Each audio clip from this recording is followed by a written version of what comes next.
Hello, everyone, and welcome to our global all hands call for Q4. Depending on what part of the globe you are in, good morning or good evening to you. We're going to get started in just a couple of minutes. Let everyone start trickling in, and we will be commencing shortly. So in the meantime, please go ahead and say hello. Let us know where you're calling in from. Go ahead and enter it in the chat.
Okay, let's go ahead and get started here.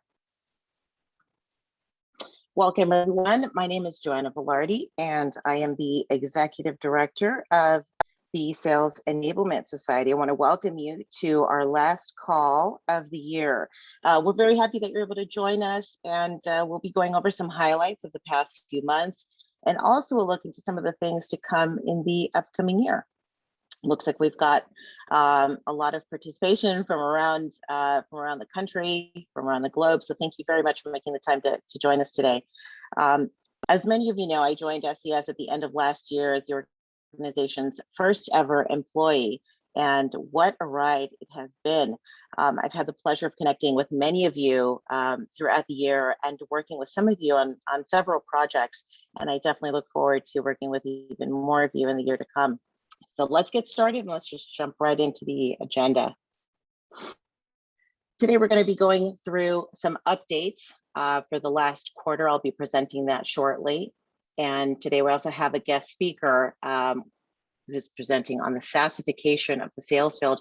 We'll have Juliana Stancampiano and Dr. Howard Dover presenting on that. Following that, we'll have our Practitioner Spotlight, our role-based success stories and tips from SES Practitioner members. And today we have JP Mantey, who is going to be joining us and presenting on the journey to picking a platform.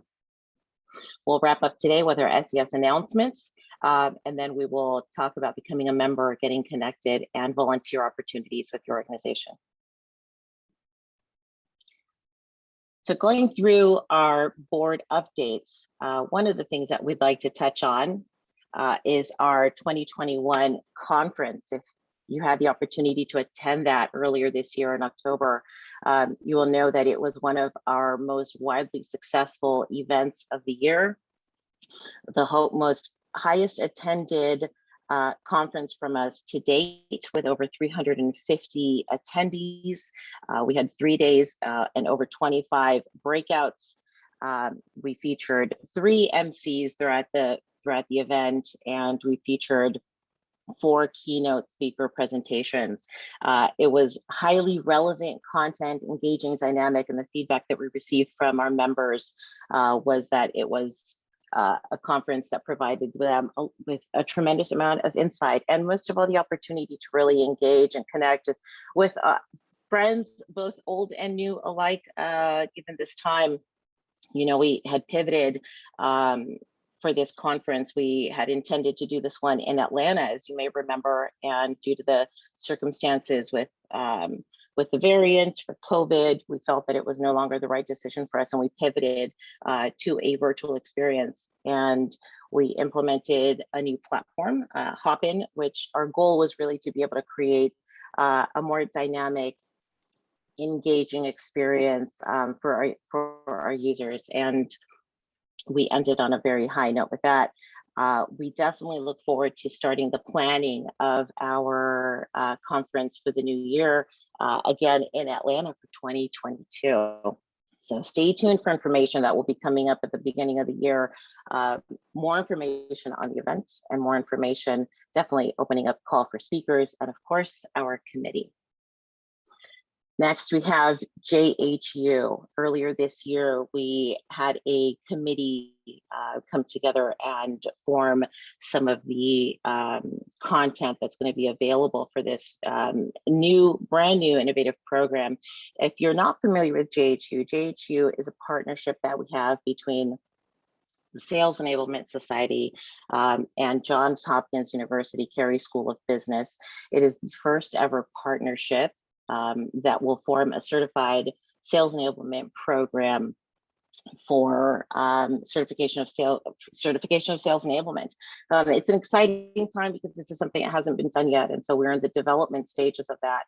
As I mentioned earlier this year, we had the curriculum committee that was represented by professionals in different areas of sales enablement, and we put together the curriculum roadmap for the content of what that foundational course will look like. This program will offer both foundational and an advanced course, and it will be available online. We're looking at launching that at the beginning of next year, and we'll have more information on that as we have more developments. We are spearheading that with Joelle Lebon directly from JHU and our core team within the SCS Board of Directors with Juliana, Stan Campiano, Emoshlik, and myself. The next update that we have is for Enableship. And Enableship is a new flagship partnership between SES, Seismic, who's championing this program, and the SV Academy. We recently made the announcement actually at the conference, and most recently again brought it to light with our membership. It's intended to be a program that really creates and promotes diversity, equity, and inclusion amongst our sales enablement space. It's an opportunity for companies to be able to become a partner and have opportunities for candidates who are underrepresented in this field, and to have an opportunity for them to become engaged and have employment opportunities that is more representative of the landscape of our general population. There are several ways to get involved with Enableship. We will have more details being released soon, but right now we are working with founding partners, and we are also getting interest from companies who wish to be involved and provide employment opportunities. And of course, that will open up also a way for candidates to be able to apply for positions within these companies. That being said, shortly I will be providing more information on specifically one of the roles that SCS is looking to fill in order to get this program off the ground. Stories from the Trenches is the next update here, and that is our podcast that has been recently celebrating its 4,000th download. We're very excited about that. It is produced and hosted by Paul Butterfield, VP of Enablement at Instructure. And it is available on all of the on any of your preferred podcast platforms, on Buzzsprout, on Spotify, on Apple. It's an opportunity really to be able to listen to this podcast that features stories from our practitioners and provide some real life tips and advice on overcoming challenges that they may have faced. So congratulations to Paul on a tremendous job over the last couple of years on heading that up for us. There are some new developments to come that we will be releasing as well. The podcast is expanding, and we'll have some news to reveal shortly in the upcoming newsletter. coming out later on this month. Now, our membership continues to be a very strong point for us as an organization. We are looking at an average growth of 100 to 150 new members per month. We see this as organic growth. The majority of our members are coming now just from our LinkedIn. We recently crossed over we're very close to crossing our 20,000th subscriber on LinkedIn. We currently have 19,520 followers. So thank you very much for building that community with us and being a part of this movement, truly. We look forward to welcoming more members in the year to come and to providing more opportunities for more connection, both online in our space. In our discussion platform, we have over 10,200 registered members that are actively using our platform, and our engagement on our social platforms is also amongst the highest when compared with other organizations in the similar space. So it's a very exciting time for us. And we thank you for being a part of this. And really, you make it what it is. And so we see this representation from around the globe, and it's an exciting time to see where this will continue. All right, let's go ahead and jump right on into our next presentation. Oh, well, I didn't skip through this before we go to the next presentation. Let's go through what we're going to be looking forward to in 2022. For the program director, I alluded to that when I announced Enableship. Currently, SES is hiring our program director to really spearhead this program. And that will be the person that is working on bringing this program. It's a ground floor opportunity to be able to launch this program, work with partners, secure these opportunities on all fronts, both with SV Academy and also with SES. We are currently hiring. We are actively looking. We have recently put a call out on our LinkedIn, and also it's available on our website. There is more information on that. But if you know of anyone who is a right candidate, please encourage them to apply. Again, just to recap up on Enableship, it is a program that's designed to train and mentor and bring the sales enablement career opportunities to underrepresented candidates. So anybody who is passionate about diversity and equity and inclusion within this space, and if you know someone that meets these qualifications, coupled with that passion, please have them go to the website. Looking at, of course, as you may be aware, we typically have our one global conference for the year. And we are now looking at expanding that, not just to our global conference, not just for our annual conference that's going to be happening in Atlanta, but we're also talking about doing regional events next year, breaking that up into smaller, more intimate gatherings. And really what that looks like is going to depend on the interest that we receive from the different regions, the availability.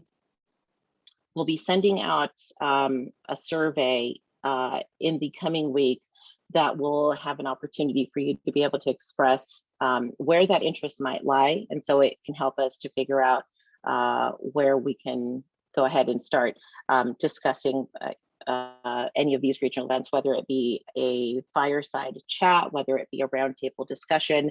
The format will look different from event to event, but the goal is to be able to deploy more of these in-person events for next year. So definitely more information on that to come.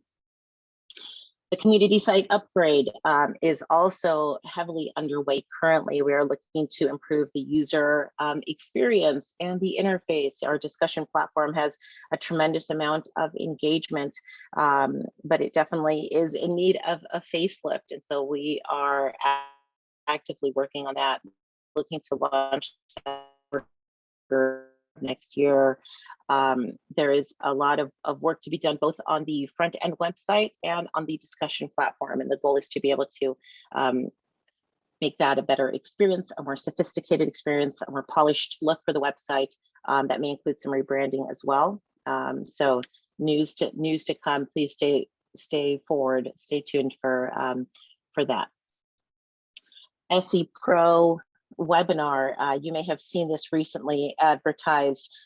We did a partnership earlier this year with Sales Enablement Pro on the 2021 Sales Enablement Analytics Survey, and that allowed us to reach enablement efforts from the revenue teams. So for anybody who participated in that survey, thank you very much. We have put that together as a report, and now we are ready to discuss the findings from that.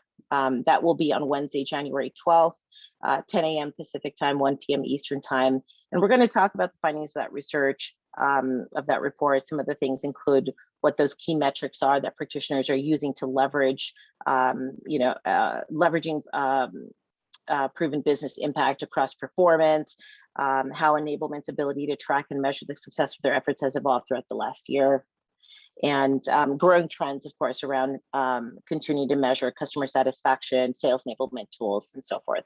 So more information will be available on the website for you to register and join us for that. And lastly, as I did allude to before, we have a membership survey that is coming out this month, and we want to hear our feedback from you. We want to know what are the things that you want more of in 2022, where are the areas where you find the most value, and where are opportunities for us to continue to grow as an organization. So please stay tuned for that. And as always, thank you for your commitment to SES and for the contributions of all of your insight. We appreciate everyone. Thank you.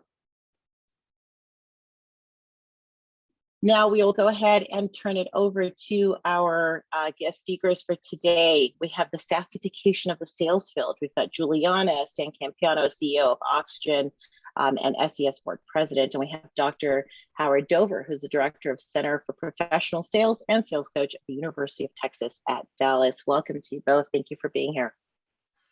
Thank you, Joanna.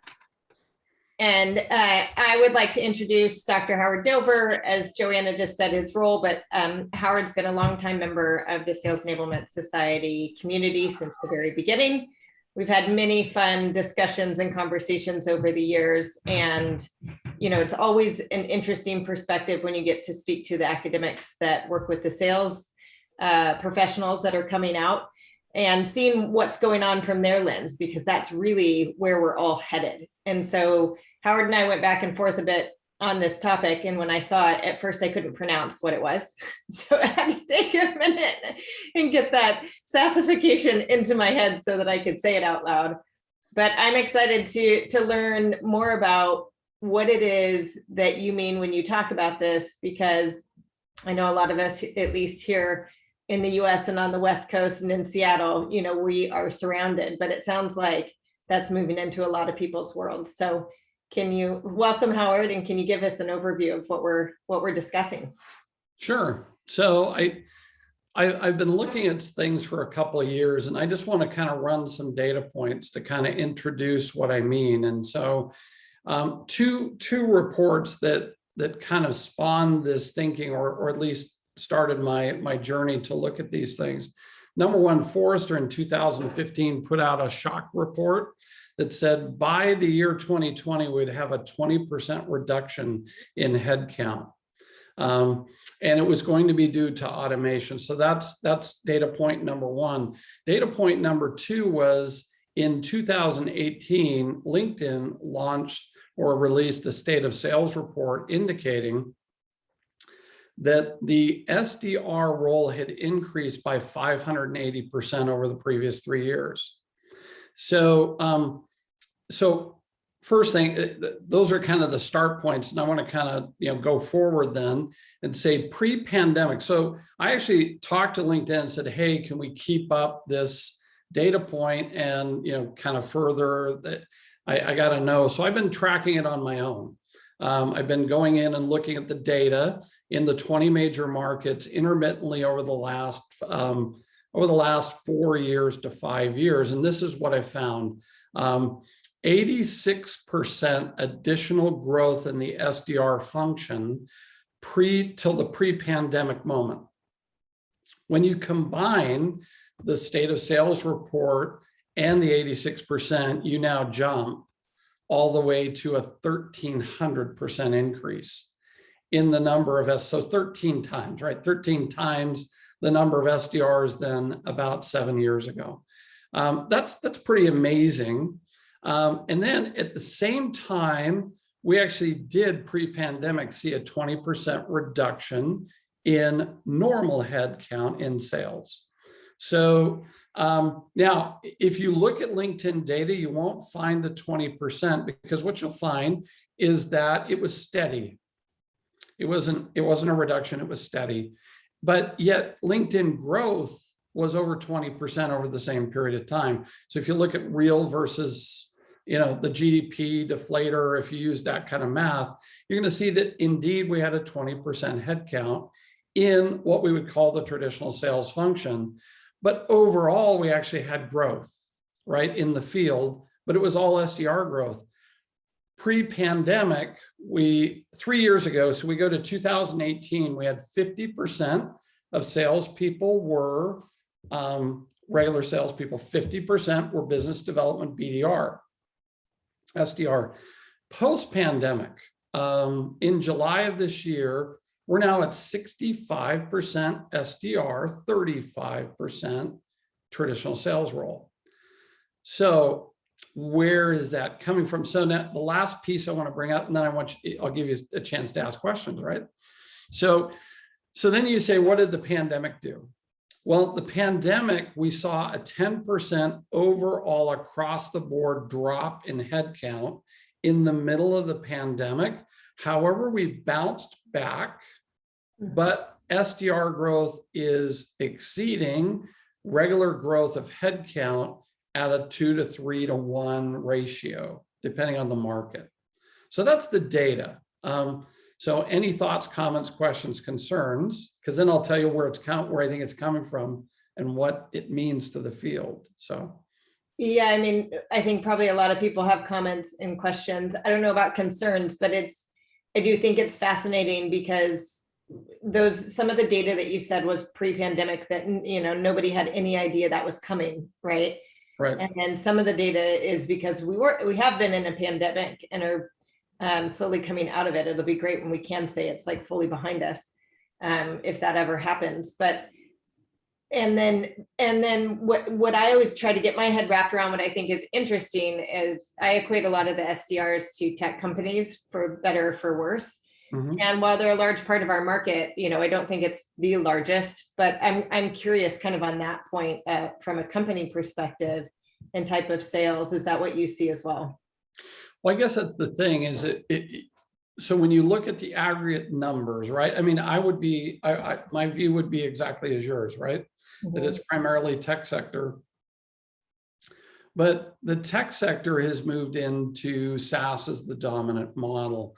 And to give you an example of that, just look at the MarTech space, right? MarTech 10 years ago had 1,000 logos. Now it's at 9,000 logos, according to Chief Mar, the tech landscape that's maintained by Chief Mar, and then Nancy Narden. Also, since she's been tracking the sales tech landscape, we went from 100 to 1,200.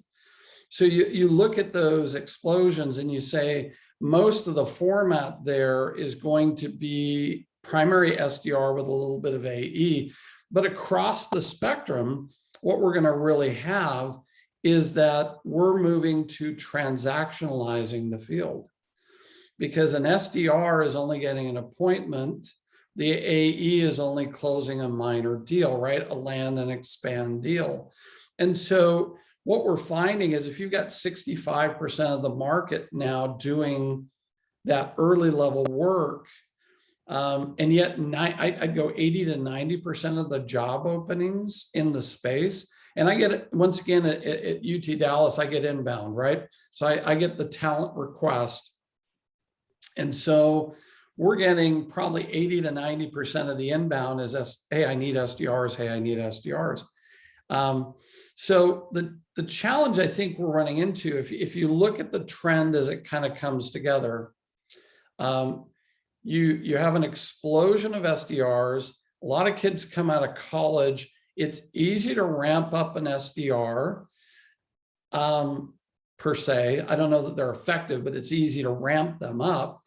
Give them a bot and let them do damage, right? And so if you look at the combined data, you got 13 times the number of people reaching out to the buyer.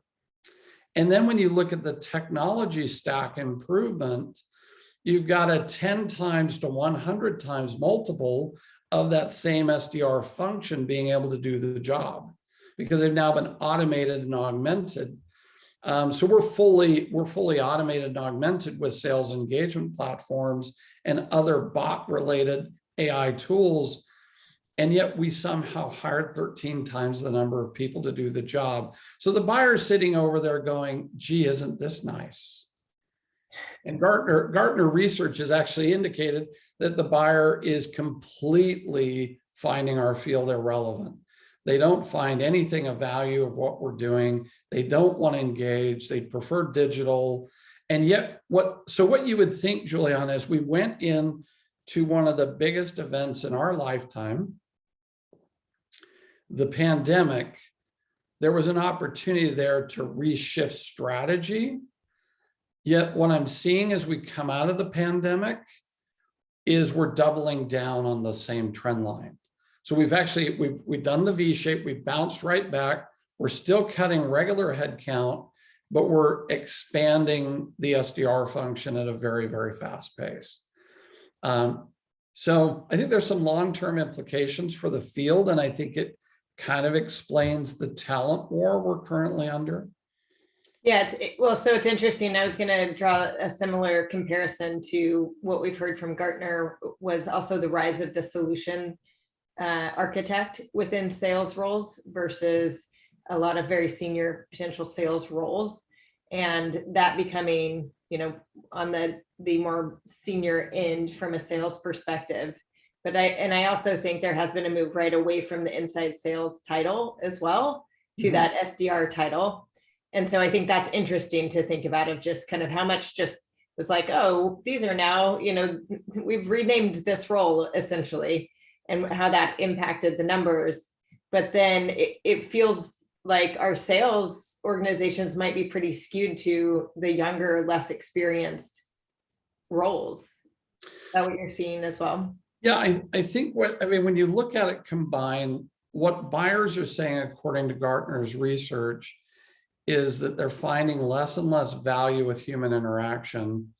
They prefer a digital-only experience. And yet, when you dive deeper into the research by the sales and marketing practice, or the sales practice over there at Gartner, the buyer, when they get into complexity, is desperately in need of a competent salesperson. And yet we just reduced those people by 20%. And then we invested on people that won't know how to do that work.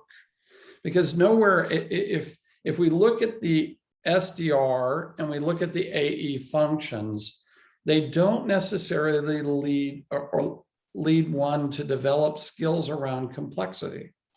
And so when you look at what we have left, is any company that needs somebody who knows how to do enterprise or mid-market, where they used to be able to get their talent, right, was to go into the young'uns, right? Go find the young people who have been nurturing and move them up into that space. Well, they don't have any transferable skill because they haven't had to develop that skill.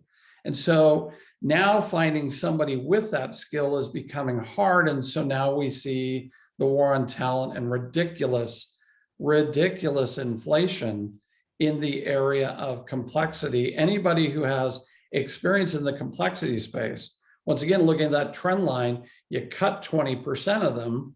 So some of them just left the market. And so it's an interesting trend line. I think as we look over the next 5 to 10 years, I think we're going to find, and this is where enablement, I'd like to say it's like the moment for enablement to rise up and take their strategic spot. Because as you see this trend line, you're going to see that companies are going to be in desperate need of programs that bring that experience, that bridge that gap, because the gap is going to be huge. That's where I was going to go. So we have a bunch of sales enablement practitioners. And it sounds like people are seeing this themselves, right, within their organizations and the growth there. So how do we help them, from your perspective, shaping the students as they're coming out and then joining these organizations? What are the things that you see that you think that they need to be focused on as they bring in SDRs into their organization and get them ramped? And well, I haven't seen a lot of bridging programs because I don't think people know they have a need. Now, if you do have one, please reach out to me. I'd love to see it. I'd love to, document those things that are happening. But amongst the people I know, I'm not seeing recognition of the challenge. And there's just a struggle out there about really not knowing why we're struggling. But yet you look at these data points and you say, well, I think we may have root cause here, that we've trained people in transactional concepts, which is what the SDR AE space has really transactionalized the field, where we probably pre this moment were more professional and developed complexity and some thinking around, agility and multiple decision makers, back to the Challenger research and even all the way back to some Miller-Hyman work. And some of those spaces, but I think that is kind of moved to the sideline around SDRs, and there's a lot of good work being done right now, but staying up on SDRs because the customer is shifting at such a fast pace. And unfortunately, I'll throw in, I know we're done, so we need to. What's interesting and exacerbates this challenge is that when you throw the Z generation in, which are the people that you're hiring, I had to throw it in because it's very, very important. What I'm hearing from more and more people who try to partner with us right now is they're baffled by the lack of staying power of the Zs. And when you throw the SDR functionality and the AE functionality, and really, to be honest with you, kind of the boredom of that job, it doesn't fit with the Z very well. The Z is going to say, that's it, jump ship. And they're going to keep doing it. That's it, jump ship. They don't see, where is my career headed? So it's like a perfect storm coming together. Lots more to talk about. Yeah. So this is just, it's like one little section, one chapter in the book I'm writing. So it's around the inertia that exists in the marketplace that is very hard to combat, but you have to know that it's happening. So as you're working internally and you're hiring talent, understanding that that talent is coming from a different space in the last 5 to 10 years than what you used to have. And so we do have a training gap that a lot of people are going to look at and need to fill. Yeah. Which is going to keep you busy and me busy for years, given what we do. Exactly. The education continues. Well, I think it's a great overview. Howard, where can you be reached? If LinkedIn is always the best. Yeah. Just find me on LinkedIn. I'm not the marijuana advocate. I don't think he's on LinkedIn, but if you do a Google search, there is a marijuana advocate who's a comic. He's bald. I have hair, in case you're wondering. Perfect. And I think, it's always great to highlight the academics that are in the sales space, because I still see this on LinkedIn where people are asking, why is there not, a academic place for sellers to go, and where is that? And so I've been trying to tag you and other professors that are leading the charge in that space, but I think it's good to know that there are these programs and how to connect with you all. And the growth of that is actually really accelerated. More and more business schools are now picking up programs. I don't have a good number on it because I don't think a lot of the newer programs are reporting out, but some of the top tier schools are actually picking up small sales programs. They're not necessarily coming online and announcing, but it's a wave. We may be in an exponential growth phase. So it's good. I like what's happening. That's great. Well, Dr. Howard Dover, thank you for joining us this morning. I'm going to wrap and hand it back over to Joanna. Great. Thanks.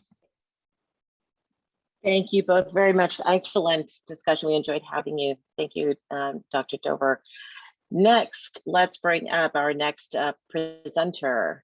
Oh, went too fast here. Let's see. Oh, what is happening? Just 1 second.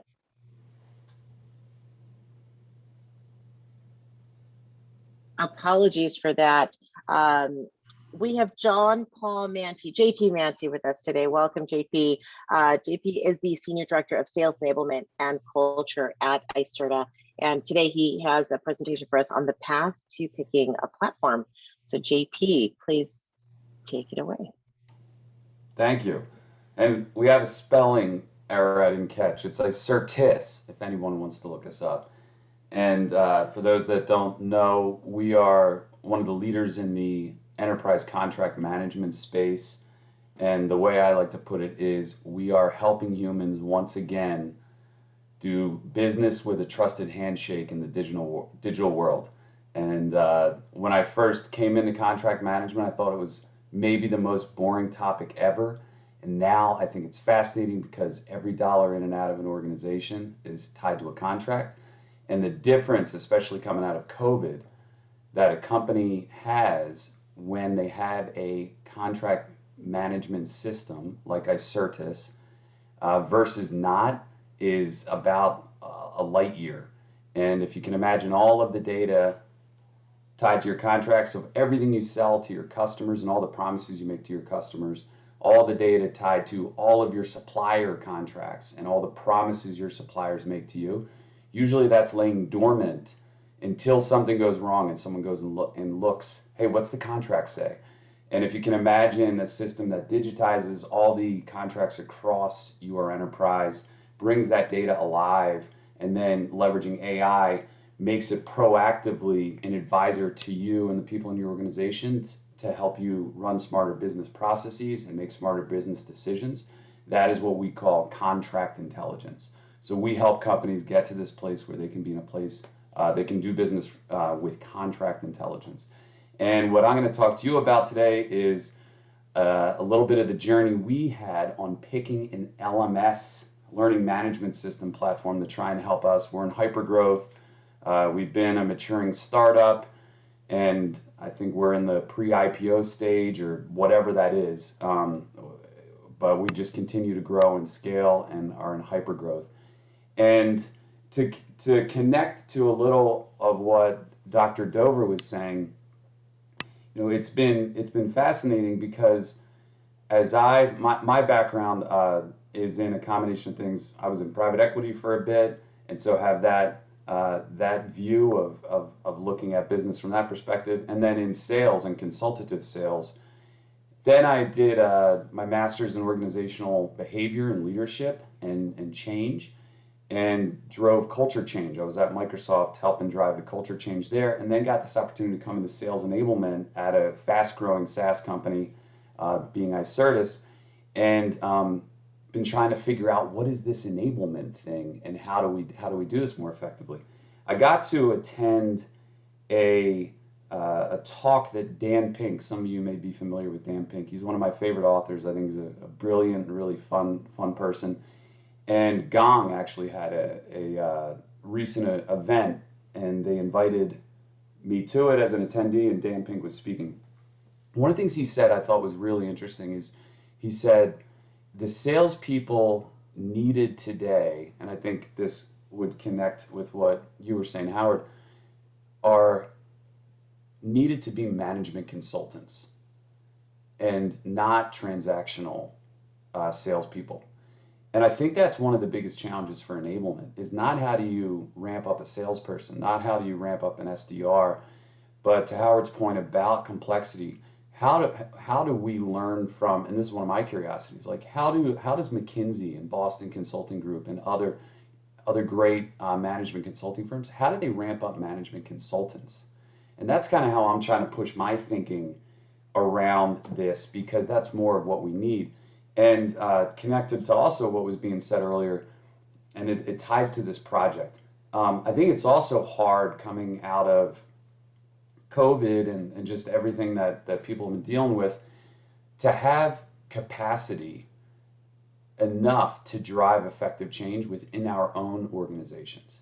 And this is an example on our LMS journey where, as I reflected on it, I didn't do a good enough job. As somebody that studied change in organizations, and studied sales as part of, ultimately, anytime you sell or buy anything, really what you're doing is selling or buying change. I understand a lot of the models and the dynamics, and I've been a consultant advising companies on how to do it. When it was something that I got pulled in to help drive within my organization, I actually didn't do a good enough job leveraging everything I know to do the best selection process. And the reason for that was just capacity. The amount of things that I'm running with, I have to continually prioritize, and I simultaneously have a family, and was getting to a point at the crunch of this because I'm working with a global team and having calls from 6 a.m. to 9 or 10 p.m. at night. And I just at some point had to be like, okay, this is another project along with everything else. We want to do the best thing, but it can take up so much capacity that we just have to prioritize. And I'll give you a little bit of the dynamics that led to this. But the essence is, I don't think I did a good enough job. And if I could redo it, I would probably try and increase capacity or bring in more help to do a more thorough job. But to Howard's point of complexity, this was a complex problem, a complex challenge that we were trying to take on as a scaling organization. I'll give you a little bit of the context. So we've grown in hyper growth from a small company when I joined 5 years ago to now a multi-billion-dollar valuation, kind of unicorn startup. And we're adding new customers every month, every quarter, and the scale is significant. And so one of the ways we're trying to handle that scale is to leverage partners like your Deloittes, Accentures, and a number of others to be our implementation partners. And the need for the LMS system was heavily driven by the fact that we are shifting completely to having done implementations ourselves or with a small amount of partners to now being fully partner-led around implementations. And the question that brought up is, how do we enable those partners to become proficient and develop expertise in being able to then go and do these implementations in our new customers and set them up for success? And so it's that transfer of knowledge that our professional service team has developed in the trenches of doing implementations that we now need to transfer in a post-COVID world, right? Where it's not like you invite everybody from around the world for a week or two and you're sitting in a classroom. Now it's all digital. And there's capacity issues, not only of people's time and all the other projects they have, but just Zoom fatigue or Teams fatigue is a real thing. And I think you're delusional if you think that you can sit in an 8-hour training and retain it, let alone apply it. And that's where Juliana and the Oxygen team came in to really help us, and we're grateful for their help, is how do we go from this way we've always done it, which is more of the classroom approach of teaching, old school, and then, hey, if you missed it or you want to come back to it, here you go, it's so easy, here's an 8-hour video. And I'm exaggerating, but call it an hour video, a 2-hour video. And so for our partners that we're trying to enable, we're offering a long digital training or very long recordings that are mainly for a instructor-led audience dynamic. And so we had to shift that into how do we create content that's both kind of minimalist, effective, and easy, lower the learning bar, make it easy to digest and easy for people to learn from. And so that's what we were trying to accomplish. And where I did a poor job is being a little bit too much in my enablement world, because I got pulled into this by some new leaders who were driving this project from a partner enablement perspective. And I could I could only look at it through my lens of what does enablement need? Because if we solve all of that, then, I mean, they should be able to leverage whatever platform we think is best to do their training, right? And that's kind of how I went. So I can't advance the slide. Can you help me, Joanna? I'm trying to. So we looked at a number of different platforms, and as we talk about in our world, when companies are trying to choose, and we're a CLM, a contract lifecycle management system. We're talking today about an LMS, a learning management system. We talk about, do you go with a suite, meaning a provider that can do a whole bunch of things and usually is bigger, versus a best of breed? And so we all often talk to customers in our world of, hey, are they looking at a suite strategy versus best of breed? Icertis as a company is a best of breed solution. And in some ways you would think, hey, well, then we should select a best of breed solution for an LMS. But we're in hypergrowth and we're scaling. And the challenge that we stepped into was we were trying to choose one platform to rule them all. We were trying to get one LMS that could do everything for everybody. And the more we reached out to people within our network at other organizations, people driving enablement, business leaders, et cetera, at other tech companies that had scaled, what we learned was almost everybody uses multiple LMS. And what we had used historically, I'm a huge proponent of HighSpot. I love it. And we had leveraged their new LMS functionality that they built within their platform for enablement and for onboarding, and it was working great for us. And my initial recommendation was, hey, we should just stick with HighSpot to turn on partner enablement.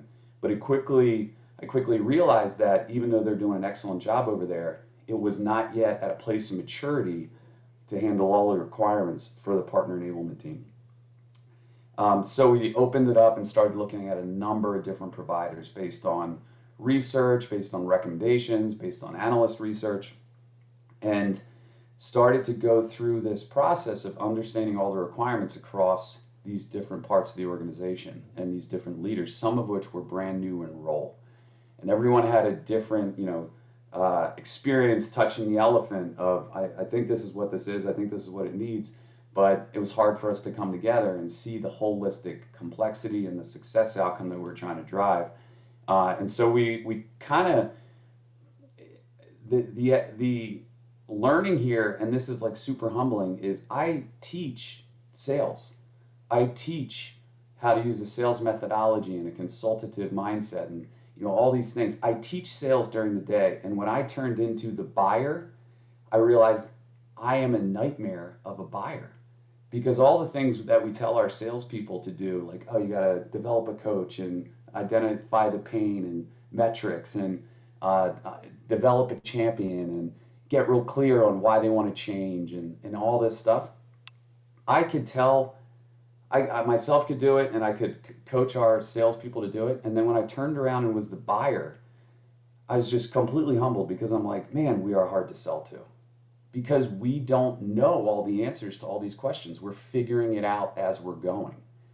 And everyone has capacity challenges. We're having conversations at night and in the morning just to handle a global audience.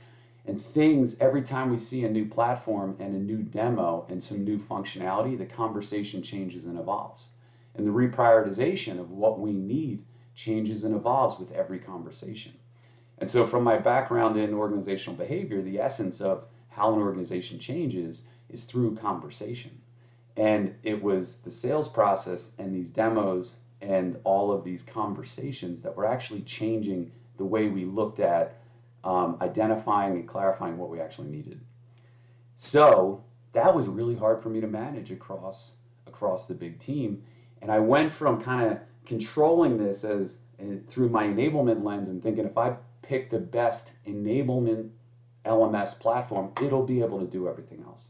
And I learned that I was wrong, because the more I brought in the technical, like deep technical training experts within our organization and had them develop POCs with some of the vendors we shortlisted, there just were really different requirements.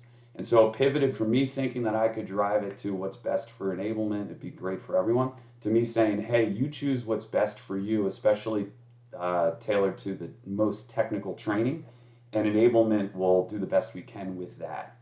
And so we ended up going with a more suite player like SAP Litmus that can do a whole lot of things, because we were trying to be efficient in saying, can we get one system to rule them all?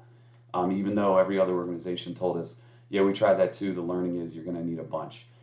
But we're going in and trying to choose one that we can all use across partner enablement, across technical training, across ongoing learning and development, and then across enablement. And we've chosen SAP Litmus on that.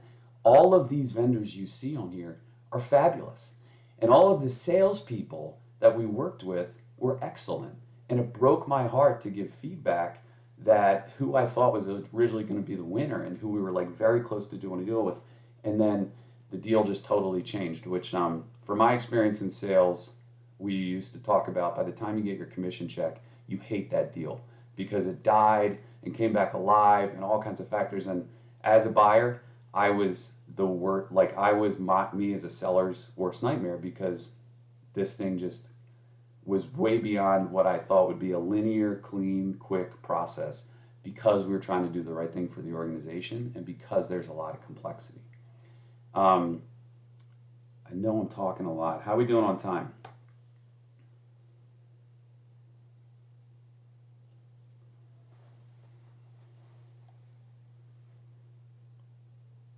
Are there any questions or anything that I didn't get to?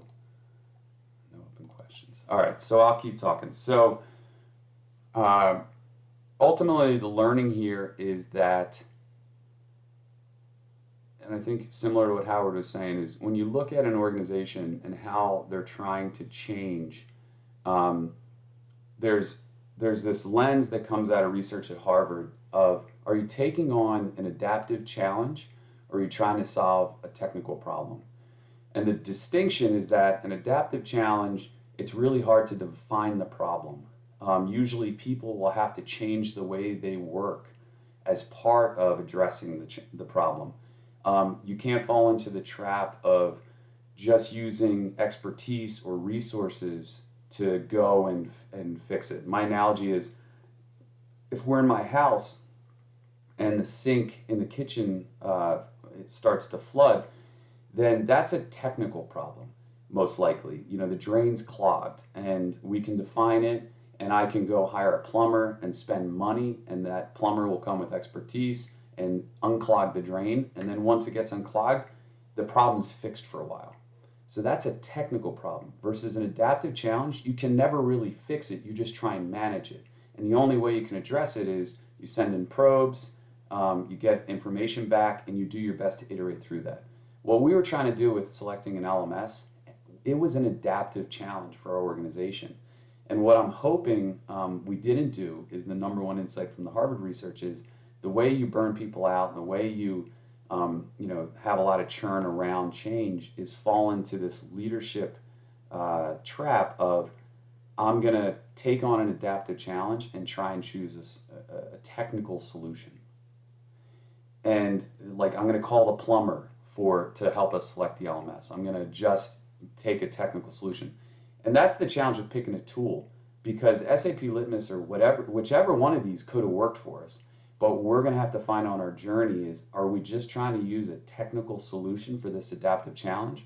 Or can we really work with this platform and have it be an adaptive solution to our adaptive challenge? And that's going to be a journey that we're all going to have to work together. But my lessons for this is, hold your maps lightly around what you think you need versus understanding the dynamics of the other people in your organization. If and when you take on something like this, you're gonna need cognitive load, you're gonna have to increase your capacity, and that means you're gonna have to cut other things off on your plate in order to really take this on if it's a full adaptive challenge versus a quick technical solution. Let's just pick a tool. And the third thing is leverage your network and the expertise of others and learn from them. And this was where working with Oxygen has been a game changer because of the way they are thought partners for the whole journey, and the way they're going to help us transform our content and the old school way of training and enablement into a much more 2022 digital ready scalable content and training platform that will be housed on SAP Litmus. So thank you for the opportunity to talk with you all. Hope everyone's doing well. I love these conversations, and reach out if I can be of service in any way, and look forward to learning from all of you as well. So these were some of the criteria, but we don't have to go through all that. It's a little overwhelming. Are there any questions that came up?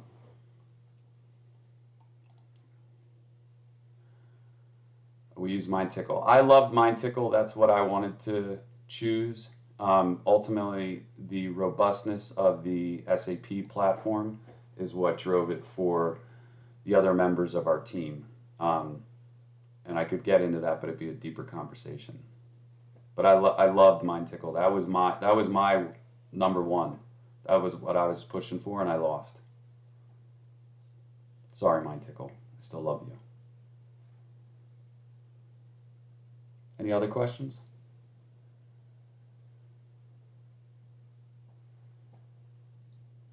Right. Thank you very much, JP. We appreciate your time today and just going through just such an informative presentation. Thank you so much. If anyone has questions, please make sure to reach out to JP. You can find him on LinkedIn. We have him tagged on our LinkedIn, our last LinkedIn post. All right, we are going to go ahead and close out our webinar now with a few announcements. First of all, we'd like to say a very special thank you to both of our chapter liaisons for the last couple of years, Brian and Chip, Brian Ehrenfreud and Chip Day, who have been with us, and they have been just absolutely instrumental in really growing the efforts behind a successful chapter operations. We currently have 59 chapters in 29 countries, and they're moving on from their role after 2 years, and they have led with a tremendous amount of heart, and we're very thankful for everything they have done in really setting up these chapter leaders for success with the launch kit, resources, spearheading the organization behind that and the communication. So a very big thank you for both Brian and Chip. That being said, here are some opportunities that we have currently available for our members to really get involved and share your talents with us. We have an opening now for 2 new chapter liaisons, and really this role is meant to be persons who are helping to identify and promote these opportunities for our chapter leaders so that they can be successful in growing their own chapters. It's going to be help with onboarding for the new chapters. A lot of things get done behind the scenes, as many of you who are on here are leading some of your chapters. We are growing and we need to scale to that. And there's a lot of work behind the scenes, both in terms of communication plan, strategy, and just organizing. We're currently doing a whole relaunch of our kit. That is for chapter leaders, and there's a lot of help that we need in that area. So if you're interested in that, please make sure to get in contact with us. Chapter leaders, of course, as I've mentioned, we are represented in over 29 countries, and we definitely have a need for chapter leaders in certain areas that perhaps are currently inactive, that maybe there's been some transitions, they're looking for new leaders to get involved. We will have a list of those specific geographical locations published in our newsletter. Please take a look through there, and even if you don't see a location there and you have a desire to start up a chapter, please get in contact with us. We are always more than excited to and happy to help you get that off the ground and running.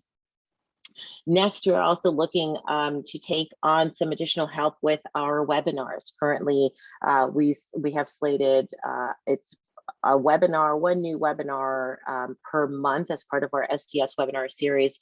We have had Bill Ball, who has been so gracious and wonderful in leading the charge on these webinars throughout the years, and we have an opportunity to now get more of our membership involved. So if there's a desire on that, and please get in contact with us. You would be working closely with me. We take it from ideation, working with our partner, all the way through final delivery, and working on being that moderator during the actual event. So it is just a wonderful opportunity there. Last two areas, marketing and newsletter. As you know, we are a team of one here at SES. I am the only employee of the organization, and I have the support of our board, who also takes charge on leading the large initiatives that we have, some of the large programs that we went through today. But we do need the help of volunteers for a lot of work behind the scenes. A large portion of that is for marketing. So if you have an interest in that, your strengths are on that creative end with copy, you can help with our newsletter, graphic design. Of course, social media is another area. I would love to hear from you. Please, if there's interest in any of these areas, or perhaps something that is not here that you would like to bring to the organization, don't hesitate to get in contact with us. You can email us at info@scesociety.org. This webinar has been recorded. It will be available on our website and on our YouTube channel, so please go ahead and check that out. And as always, you can connect with us online, on LinkedIn, on Facebook, on YouTube, and also we're getting our Instagram up and running. Thank you everyone for attending. Thank you for being a part of our last all hands call of the year. Have a wonderful day, and we will be in touch. Thank you.